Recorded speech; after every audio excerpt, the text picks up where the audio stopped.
Hello, my amazing anatomy students. I just want to go through a few of the bones that might be a little more challenging for you and structures. So I'm not going through every single one, but some of these are a little bit more challenging than others. So I'm going to start with some of the sutures on top of the skull. So you have the coronal suture that goes all the way across. And if you think of the coronal plane, it divides the body into the front and the back. So it divides the skull into the front and the back also. Same thing with the sagittal suture, left and right. So hopefully those two will help you. Then we have the lambdoidal suture that's back here. And then the squamous suture is right here between the parietal bone and the temporal bone. As far as inside the nose, you don't need to distinguish between the different nasal conchas. You just have to show one of them. So just say nasal concha, that's fine. And then the nasal bone is on top. The vomer bone is right here. So like in the bottom of the nose. So that's the vomer. The mental foramen is the little tiny hole inside the mandible.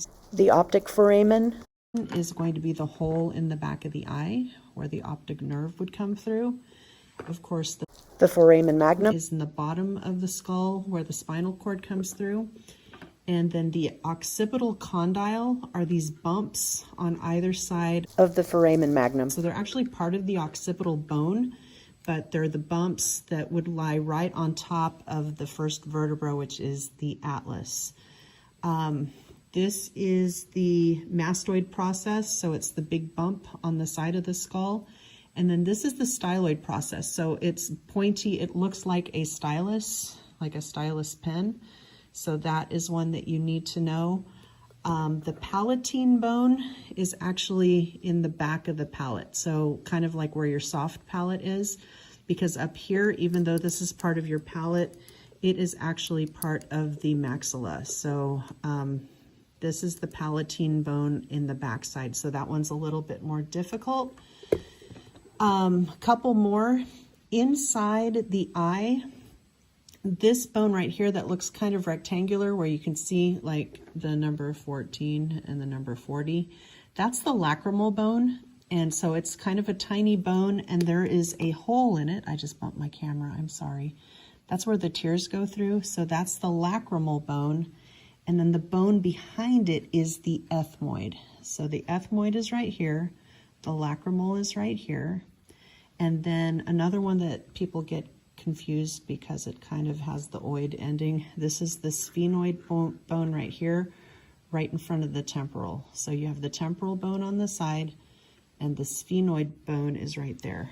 And I think that is it as far as some of the more difficult ones that might be a little more challenging for you. So I think that's it. I'm looking at the rest of the bones and I think you guys should be okay. So I just wanted to do that for you.